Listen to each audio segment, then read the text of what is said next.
APSC Mains 2013 অহা এটা প্ৰশ্ন, What is emotional intelligence and how can it be developed in people? How does it help an individuals in taking ethical decision? প্ৰশ্নটোত কৈছে যে আৱেগিক বুদ্ধিমত্তা কি আৰু মানুহৰ মাজত ইয়াৰ বিকাশ কেনেকৈ হ'ব পাৰে। ই এজন ব্যক্তিক নৈতিক সিদ্ধান্ত লোৱাত কেনেদৰে সহায় কৰে। আৱেগিক বুদ্ধিমত্তা হৈছে আৱেগক ফলপ্ৰসূ আৰু ইতিবাচকভাৱে চিনাক্ত, পৰিচালনা আৰু প্ৰকাশ কৰাৰ ক্ষমতা। ইয়াৰ লগত নিজৰ আৱেগ বুজি পোৱাৰ লগতে আনৰ আৱেগকো বুজাটো জড়িত হৈ আছে। উচ্চ আৱেগিক বুদ্ধিমত্তাৰ লোকে সামাজিক পৰিস্থিতিত ফলপ্ৰসূভাৱে নেভিগেট কৰিব পাৰে, সম্পৰ্ক গঢ়ি তুলিব পাৰে আৰু নৈতিক সিদ্ধান্ত ল'ব পাৰে। ব্যক্তিগত আৰু পেছাদাৰী বৃদ্ধিৰ বাবে আৱেগিক বুদ্ধিমত্তা বিকাশ কৰাটো গুৰুত্বপূৰ্ণ, কিয়নো ইয়াৰ ফলত যোগাযোগৰ দক্ষতা বৃদ্ধি, সহানুভূতি বৃদ্ধি আৰু সিদ্ধান্ত গ্ৰহণৰ উন্নতি হ'ব পাৰে। মানুহৰ আৱেগিক বুদ্ধিমত্তা বিকাশৰ উপায়। আত্মসচেতনতা। আৱেগিক বুদ্ধিমত্তা বিকাশৰ প্ৰথম পদক্ষেপ হৈছে আত্মসচেতন হোৱা। ইয়াৰ বাবে নিজৰ আৱেগৰ প্ৰতি মনোযোগ দিয়া আৰু ইয়াৰ দ্বাৰা চিন্তা আৰু আচৰণত কেনে প্ৰভাৱ পৰে সেই কথা বুজি পোৱাটো জড়িত হৈ থাকে। আত্মসচেতনতা গঢ়ি তোলাৰ কিছুমান উপায় হ'ল জাৰ্নেলিং, মাইণ্ডফুলনেছ মেডিটেশ্যন আৰু আনৰ পৰা মতামত বিচৰা। সহানুভূতি। সহানুভূতি বিকাশ কৰাটো আৱেগিক বুদ্ধিমত্তাৰ আন এটা মূল উপাদান। ইয়াৰ লগত আনৰ আৱেগ বুজিব পৰা আৰু সম্পৰ্ক স্থাপন কৰিব পৰা ক্ষমতা জড়িত হৈ থাকে।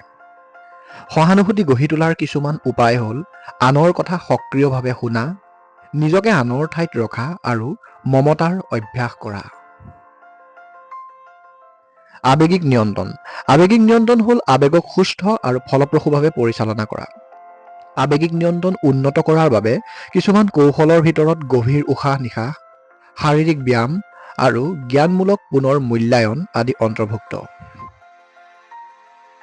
সামাজিক দক্ষতা। সামাজিক দক্ষতা আৱেগিক বুদ্ধিমত্তাৰ এটা গুৰুত্বপূৰ্ণ দিশ, কিয়নো ইয়াৰ লগত আনৰ সৈতে ফলপ্ৰসূভাৱে যোগাযোগ আৰু সম্পৰ্ক গঢ়ি তোলাৰ ক্ষমতা জড়িত হৈ থাকে। সামাজিক দক্ষতা বৃদ্ধিৰ কিছুমান উপায় হ'ল সক্ৰিয় শুনা অভ্যাস কৰা, আত্মবিশ্বাসী যোগাযোগ ব্যৱহাৰ কৰা আৰু সম্পৰ্ক গঢ়ি তোলা। আৱেগিক বুদ্ধিমত্তাই নৈতিক সিদ্ধান্ত লোৱাত সহায় কৰে। আত্মসচেতনতা বৃদ্ধি। আত্মসচেতনতাৰ খেতি কৰি ব্যক্তিসকলে নিজৰ মূল্যবোধ আৰু বিশ্বাসসমূহ ভালদৰে বুজিব পাৰে, যিয়ে নৈতিক সিদ্ধান্ত গ্ৰহণৰ পথ প্ৰদৰ্শন কৰাত সহায় কৰিব পাৰে। সহানুভূতি। নৈতিক সিদ্ধান্ত গ্ৰহণৰ বাবে সহানুভূতি গুৰুত্বপূৰ্ণ, কাৰণ ইয়াৰ দ্বাৰা ব্যক্তিয়ে আনৰ দৃষ্টিভংগী আৰু প্ৰয়োজনীয়তা বিবেচনা কৰিব পাৰে। ইয়াৰ ফলত অধিক দয়ালু আৰু ন্যায়পৰায়ণ সিদ্ধান্ত লোৱাত সহায় হ'ব পাৰে। আৱেগিক নিয়ন্ত্ৰণ। যেতিয়া নৈতিক দুৰ্বলতাৰ সন্মুখীন হয়, শক্তিশালী আৱেগিক নিয়ন্ত্ৰণ দক্ষতা থকা ব্যক্তিসকলে নিজৰ আৱেগক ভালদৰে পৰিচালনা কৰিবলৈ সক্ষম হয়, যিয়ে আৱেগিক বা অযুক্তিকৰ সিদ্ধান্ত গ্ৰহণত বাধা দিব পাৰে। সামাজিক দক্ষতা। ফলপ্ৰসূ যোগাযোগ আৰু সম্পৰ্ক গঢ়ি তোলা দক্ষতাও নৈতিক সিদ্ধান্ত গ্ৰহণৰ বাবে গুৰুত্বপূৰ্ণ। শক্তিশালী সম্পৰ্ক গঢ়ি তুলি আৰু আনৰ সৈতে ফলপ্ৰসূভাৱে যোগাযোগ কৰি ব্যক্তিসকলে সহযোগিতা কৰি এনে নৈতিক সিদ্ধান্ত ল'ব পাৰে যিয়ে জড়িত সকলোকে উপকৃত কৰিব পাৰে।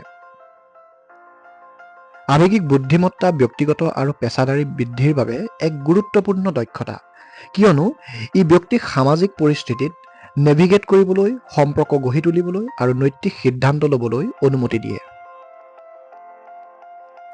আৱেগিক বুদ্ধিমত্তা বিকাশৰ বাবে আত্মসচেতনতা, সহানুভূতি, আৱেগিক নিয়ন্ত্ৰণ আৰু সামাজিক দক্ষতাৰ খেতি কৰাটো জড়িত হৈ থাকে। এই দক্ষতাসমূহ উন্নত কৰি ব্যক্তিসকলে নিজৰ আৰু আনৰ উপকাৰ হোৱা নৈতিক সিদ্ধান্ত ল'বলৈ অধিক সুসজ্জিত হ'ব পাৰে।